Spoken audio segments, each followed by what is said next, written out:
ಬೆಂಗಳೂರಿನಿಂದ ಸೋಮನಹಳ್ಳಿಯತ್ತ ಸಾಗ್ತಾ ಇದೆ ಎಸ್.ಎಂ. ಕೃಷ್ಣ ಅವರ ಪಾರ್ಥಿವ ಶರೀರವನ್ನು ಹೊತ್ತ ವಿಶೇಷ ವಾಹನ. ರಸ್ತೆಯುದ್ದಕ್ಕೂ ಕೂಡ ಎಸ್.ಎಂ. ಕೃಷ್ಣ ಅವರ ಅಭಿಮಾನಿಗಳು ಹೂ ಮಳೆಯನ್ನು ಸುರಿಸಿ ಅವರಿಗೆ ಅಂತಿಮ ವಿದಾಯವನ್ನು ಸಲ್ಲಿಕೆ ಮಾಡ್ತಾ ಇದ್ದಾರೆ.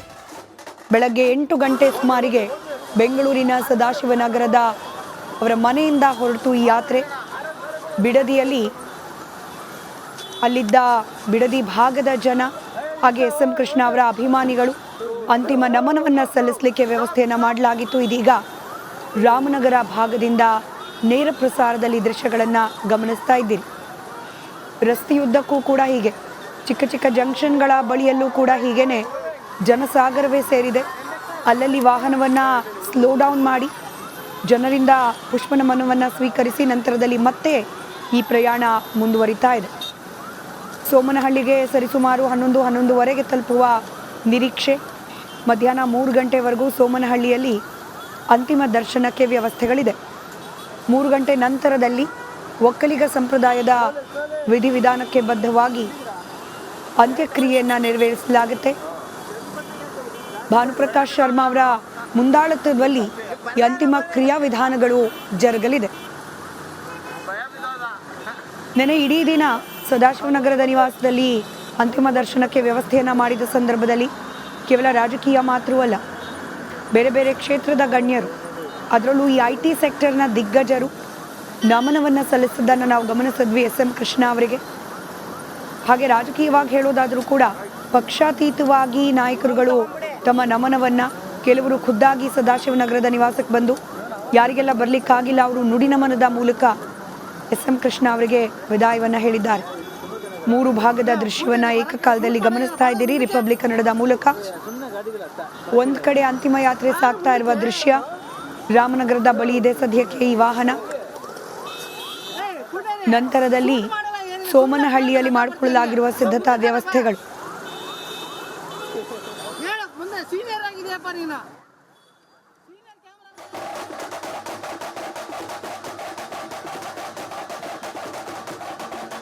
ರಿಪಬ್ಲಿಕ್ ಕನ್ನಡದ ಜೊತೆ ಕೂಡ ಅನೇಕ ರಾಜಕೀಯ ನಾಯಕರುಗಳು ತಮ್ಮ ಹಾಗೆ ಎಸ್.ಎಂ. ಕೃಷ್ಣ ಅವರ ನಡುವಿನ ಒಡನಾಟದ ಬಗ್ಗೆ ಮಾತನಾಡಿದರು.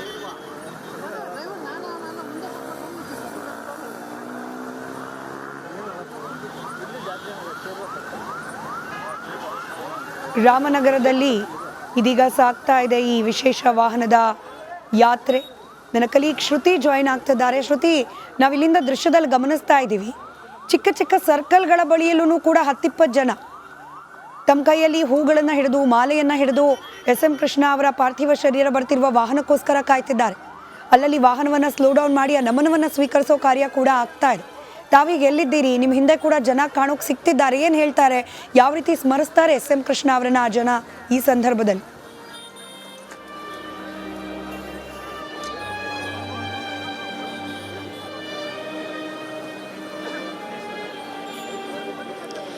ಎಕ್ಸಾಕ್ಟ್ಲಿ ಸ್ಮಿತಾ, ನಾನು ಕೂಡ ಮಾತನಾಡಿಸುವ ಪ್ರಯತ್ನ ಮಾಡ್ತೀನಿ. ನಾನೀಗಿರುವಂತಹ ಸ್ಪಾಟ್ ಅಂದರೆ ಅದು ರಾಮನಗರದ ಎಂಟ್ರೆನ್ಸಲ್ಲೇ ಇದ್ದೀನಿ. ಕಾರಣ ಇಲ್ಲೂ ಕೂಡ ಶಾಮಿಯಾನ ಹಾಕಿ ಕೆಲ ಹೊತ್ತು ಅಂದರೆ 10ರಿಂದ 15 ನಿಮಿಷ ಎಸ್.ಎಂ. ಕೃಷ್ಣ ಅವರ ಪಾರ್ಥಿವ ಶರೀರದ ಅಂತಿಮ ದರ್ಶನ ಪಡೆದುಕೊಳ್ಳೋದಕ್ಕೆ ಸಾರ್ವಜನಿಕರಿಗೆ ಅವಕಾಶ ಮಾಡಿರುವಂಥ ಸ್ಥಳದಲ್ಲಿದ್ದೀನಿ. ಅತಿ ಹೆಚ್ಚಿನ ಭದ್ರತೆ ನೋಡೋದಕ್ಕೆ ಸಿಗ್ತಾ ಇರ್ಬೋದು. ಜೊತೆಗೆ ಸುತ್ತಲೂ ಬ್ಯಾರಿಕೇಡ್ ಹಾಕಿ ಸಾರ್ವಜನಿಕರು ನಿಲ್ಲೋದಕ್ಕೆ ಅವಕಾಶ ಮಾಡಿಕೊಟ್ಟಿದ್ದಾರೆ. ಅಂತಿಮ ದರ್ಶನ ಪಡೆದುಕೊಳ್ಳೋದಕ್ಕೆ ವ್ಯವಸ್ಥೆ ಕೂಡ ಆಗಿದೆ. ಸೊ ದೃಶ್ಯದಲ್ಲೂ ಕೂಡ ನಾನು ನಿಮಗೆ ತೋರಿಸ್ತಾ ಹೋಗ್ತೀನಿ, ಕೆಲವರನ್ನ ಮಾತನಾಡಿಸುವ ಪ್ರಯತ್ನ ಕೂಡ ಮಾಡ್ತೀನಿ. ನೀವು ಹೇಳ್ದಂಗೆ ಚಿಕ್ಕ ಚಿಕ್ಕ ಸರ್ಕಲಲ್ಲೂ ಕೂಡ ಜನ ಸೇರ್ಬಿಟ್ಟಿದ್ದಾರೆ. ನೋಡಿ, ಅಲ್ಲಿ ಅಂಗಡಿ ಮುಂಗಟ್ಟುಗಳು ಒಂದ್ಸರಿ ಪ್ಯಾನ್ ಮಾಡಿ ತೋರ್ಸಕ್ಕೆ ಹೇಳ್ತೀನಿ ನನ್ನ ಕ್ಯಾಮ್ರಾಮನ್ಗೆ. ನೋಡಿ ಯಾವ ರೀತಿ ಅಂಗಡಿ ಮುಂಗಟ್ಟುಗಳ ಹತ್ರ ಕೂಡ ಜನ ನಿಂತ್ಕೊಂಡ್ಬಿಟ್ಟಿದ್ದಾರೆ. ಜನಸಾಗರ, ಒಟ್ನಲ್ಲಿ ರಾಮನಗರದಲ್ಲಿ ಅತಿ ಹೆಚ್ಚಿನ ಜನ ಸೇರಿರುವ ದೃಶ್ಯವನ್ನು ಕೂಡ ನಾವು ಗಮನಿಸ್ತಾ ಇದ್ವಿ. ಪುಟ್ ಮಕ್ಕಳನ್ನೆಲ್ಲ ಕರ್ಕೊಂಡು ಬಂದು ಹೆಣ್ಮಕ್ಳೆಲ್ಲ ನಿಂತ್ಕೊಂಡಿದ್ದಾರೆ ಪಾರ್ಥಿವ ಶರೀರದ ಅಂತಿಮ ದರ್ಶನ ಪಡಿಬೇಕು ಅಂತ. ಸೊ ಕೆಲವ್ರನ್ನ ಮಾತನಾಡಿಸುವ ಪ್ರಯತ್ನ ಮಾಡ್ತೀನಿ, ಕಾರಣ ಹಿರಿಯರು ಕೂಡ ಎಲ್ಲ ನಿಂತ್ಕೊಂಡಿದ್ದಾರೆ. ಎಸ್.ಎಂ. ಕೃಷ್ಣ ಅವ್ರನ್ನ ಹೇಗೆ ನೆನ್ಪು ಮಾಡ್ಕೊಳ್ತೀರಿ ಸರ್? ಅವರು ಒಳ್ಳೆಯ ರಾಜಕಾರಣಿ, ಒಂದು ಅಲ್ಲಿಂದ ಒಳ್ಳೊಳ್ಳೆ ಕೆಲಸಗಳನ್ನು ಮಾಡಿದ್ದಾರೆ. ಮತ್ತು ನಾವು ದುಡ್ಕೊಂಡು ತಿನ್ನುವಂಗೆ ಈ ಬಿಟ್ಟಿ ಬಾಗಿ ಆಳುಮೂಳು ಕೊಟ್ಟು ಜನ ಸೋಮಾರಿ ಕೆಡುವ ಇಷ್ಟ ಇಲ್ಲ ಅವ್ರಿಗೆ. ಆದ್ದರಿಂದ ಇಷ್ಟಪಡ್ತೀವಿ ಆ ರೀತಿ. ಮತ್ತು ಒಳ್ಳೆ ಬಿಸಿ ಬೇಳೆ, ಬಿಸಿ ಊಟ ಮೊದಲನೇದು. ನಾವು ಸ್ಕೂಲ್ ಹೋಗ್ತಿದ್ದಾಗ ಮಧ್ಯಾಹ್ನದ ಹೊತ್ತು ಊಟ ಇರಲ್ಲ ನಮಗೆ. ಅದಕ್ಕೆ ಸ್ಕೂಲ್ ಬಿಟ್ಟು ನಾವು ಒಂದು ವರ್ಷ ಹೋಗ್ಬಿಟ್ಟು ಹಿಂಗೆಲ್ಲ ಸಮಸ್ಯೆಗಳೆಲ್ಲ ಎಷ್ಟೋ ಬಗೆಹರಿಸೋರು. ಮುಂದಿನ ವಿದ್ಯಾಭ್ಯಾಸಕ್ಕೆ ಅವ್ರು ನಾಂದಿ ಅದು. ಬಿಸಿ ಊಟ ಕೊಟ್ಟದ್ದು ಮುಂದಿನ ವಿದ್ಯಾಭ್ಯಾಸಕ್ಕೆ ಬಹಳ 100% ಅದು ಒಳ್ಳೆಯ ಕೆಲಸ. ಹಾಗೆ ಅಂತಹ ಇನ್ನೂ ಜನೋಪಕಾರಿ ಕೆಲಸ ಮಾಡಿ ತುಂಬ ಜ್ಞಾನ ಕೊಟ್ಟಿದ್ದಾರೆ ಜನಕ್ಕೆ. ITBT ಇಲ್ಲೊಬ್ರು ಸಾಕಷ್ಟು ಜನ ಮಾತಾಡ್ತಾ ಇದ್ದಾರೆ, ತುಂಬಾ ಜನ ನಿಂತ್ಕೊಂಡಿದ್ದಾರೆ, ಅವ್ರನ್ನ ಓಕೆ ಬನ್ನಿ ಸರ್. ಹೇಗೆ ನೆನ್ಪು ಮಾಡ್ಕೊಳ್ತೀರಿ ಸರ್ SM ಕೃಷ್ಣ ಅವರು? ಕರ್ನಾಟಕ ಕಂಡ ಧೀಮಂತ ನಾಯಕರು SM ಕೃಷ್ಣ ಅವರು.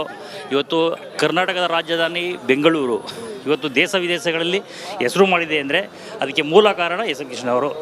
ಇವತ್ತು ITBT ಹೊರದೇಶದಿಂದ ಏನು ಬಂದು ಇಲ್ಲಿ ಸ್ಥಾಪನೆ ಆಯ್ತವೆ ಅದಕ್ಕೆಲ್ಲ ಮೂಲ ಕಾರಣ SM ಕೃಷ್ಣ ಅವರು. ಅವ್ರನ್ನ ನೋಡಬೇಕು, ನಮನ ಸಲ್ಲಿಸಬೇಕು ಅಂತ ನಿಂತ್ಕೊಂಡಿದ್ದೀರಿ. ಹೌದೌದು. ಬಿಸಿಯೂಟ ಮಕ್ಕಳಿಗೆ ಬಿಸಿಯೂಟ ಪ್ರೋಗ್ರಾಮ್ ತಂದು ಶಾಲೆಗಳನ್ನು ಬಿಟ್ಟು ಮಕ್ಕಳು ಮತ್ತು ಶಾಲೆಗೆ ಸೇರಿ ಊಟಕ್ಕೋಸ್ಕರ ಅಂತಲ್ಲ, ಊಟಕ್ಕೋಸ್ಕರನೇ ಸದ್ಯ ಒಂದು ಮಧ್ಯಾಹ್ನದ ಊಟನಾರು ಸಿಗ್ತದಲ್ಲ ಆ ಒಂದು ಕಾರಣಕ್ಕಾದ್ರೂ ಮಕ್ಕಳು ಶಾಲೆಗೆ ಸೇರಿ ಮತ್ತು ವಿದ್ಯಾವಂತರಾಗೋಕ್ಕೆ ಅವಕಾಶ ಮಾಡಿಕೊಟ್ರು. ಮತ್ತು ಇದು ಸ್ತ್ರೀ ಶಕ್ತಿ ಸಂಘ ಅವರು ಕನಸಿನ ಕೂಸೋದು ಪ್ರೇಮಾ ಕೃಷ್ಣ ಅವರ ಒಂದು ಇದ್ರ ಮೇಲೆ ಅಡ್ವೈಸ್ ಮೇಲೆ ಇವರು ತಂದಂಥ ಒಂದು ಕನಸಿನ ಕೂಸು ಅದು ಸ್ತ್ರೀಶಕ್ತಿ. ಮತ್ತು ಯಶಸ್ವಿನಿ ಆಗ್ಬೋದು, ITBT ಇವತ್ತು ವರ್ಲ್ಡ್ ಮ್ಯಾಪಲ್ಲಿ ಕರ್ನಾಟಕ ಹೆಸರುವಾಸಿ ಮಾಡಿದೆ ಅಂತ ಅಂದರೆ ITBTಗೆ ಕೃಷ್ಣ ಅವರೇ ಕಾರಣ, ಅದಕ್ಕೆ SM ಕೃಷ್ಣ ಅವರೇ ಕಾರಣ. ಇನ್ನೂ ಮುಂತಾದ ಕಾಮಗಾರಿಗಳನ್ನು ಅಂದರೆ ಇವರು ಮುಖ್ಯಮಂತ್ರಿಯಾಗಿ ಯಾವ ಮುಖ್ಯಮಂತ್ರಿನೂ ಇವರಂಥ ಸಮಸ್ಯೆಗಳನ್ನ ಇವ್ರ ಪಿರಿನಲ್ಲಿ ಅನುಭವಿಸ್ಲಿಲ್ಲ. ಕಾವೇರಿ ಇದಾಗ್ಬೋದು, ನೀರ ಗಲಾಟೆ ಕೂಡ ಚೆನ್ನಾಗಿ ನಿಭಾಯಿಸಿದ್ದಾರೆ. ಆ ಕೀರ್ತಿ ಕೂಡ SM ಕೃಷ್ಣ ಅವ್ರಿಗೆ ಸಲ್ಲುತ್ತೆ ಅಂತ ಅಸ್ಮಿತಾ ಗಮನಿಸ್ತಾ ಇರ್ಬೋದು. ಇದು ಒಂದು ಸೈಡ್ ಮಾತ್ರ ಅಲ್ಲ, ಈ ಕಡೆ ಕೂಡ ಬ್ಯಾರಿಕೇಡ್ ಹಾಕಿದ್ದಾರೆ, ಜನ ನಿಂತ್ಕೊಂಡಿರುವಂತಹ ದೃಶ್ಯ ನಾವು ಗಮನಿಸ್ತಾ ಇದ್ದೀವಿ. ಕೆಲವೇ ಕ್ಷಣಗಳಲ್ಲಿ ಪಾರ್ಥಿವ ಶರೀರ ಅಂದರೆ SM ಕೃಷ್ಣ ಅವರ ಪಾರ್ಥಿವ ಶರೀರ ಇಲ್ಲಿಗೆ ಬರಲಿದ್ದು 10 ರಿಂದ 15 ನಿಮಿಷ ಸಾರ್ವಜನಿಕರಿಗೆ ಅವಕಾಶ ಕೂಡ ಇರುತ್ತೆ. ಹೇಳಿ ಸರ್. ಮಾಜಿ ಮುಖ್ಯಮಂತ್ರಿಗಳಾದ SM ಕೃಷ್ಣನವರು, good administration chief minister of in Karnataka, ಮಾಜಿ ರಾಜ್ಯಪಾಲರು, ಕರ್ನಾಟಕದ ಹೆಮ್ಮೆಯ ಸುಪುತ್ರ, ಗುಡ್ ಅಡ್ಮಿನಿಸ್ಟ್ರೇಷನ್ ಆಕ್ವಾರ್ಡ್ ಯೂನಿವರ್ಸಿಟಿಲಿ ಸ್ಟಡಿ ಮಾಡಿರೋಂಥ ಅವರು ಎಜುಕೇಟೆಡ್ ಬಗ್ಗೆ ನಮಗೆ ಮಾತಾಡೋಕ್ಕೆ ಆಗಲ್ಲ. ಅಂಥ ವಿದ್ವಾಂಸರು, ಉನ್ನತ ಶಿಕ್ಷಣ ಸಚಿವರಲ್ಲೆಲ್ಲ ಪ್ರತಿಯೊಂದು ಚೆನ್ನಾಗಿ ಇದು ಮಾಡಿಕೊಟ್ಟಿದ್ದಾರೆ, ಉನ್ನತ ಅಧಿಕಾರನೂ ಮಾಡಿದ್ದಾರೆ. ಬರಗಾಲದಲ್ಲೂ ಕೂಡ ನೀಟಾಗಿ ಇದು ಮಾಡಿದ್ದಾರೆ. ನಗರಾಭಿವೃದ್ಧಿ ಸಚಿವ DK ಶಿವಕುಮಾರ್ ಅಣ್ಣ ಕೂಡ ನೀಟಾಗಿ ಸಹಕಾರ ಮಾಡಿದ್ದಾರೆ.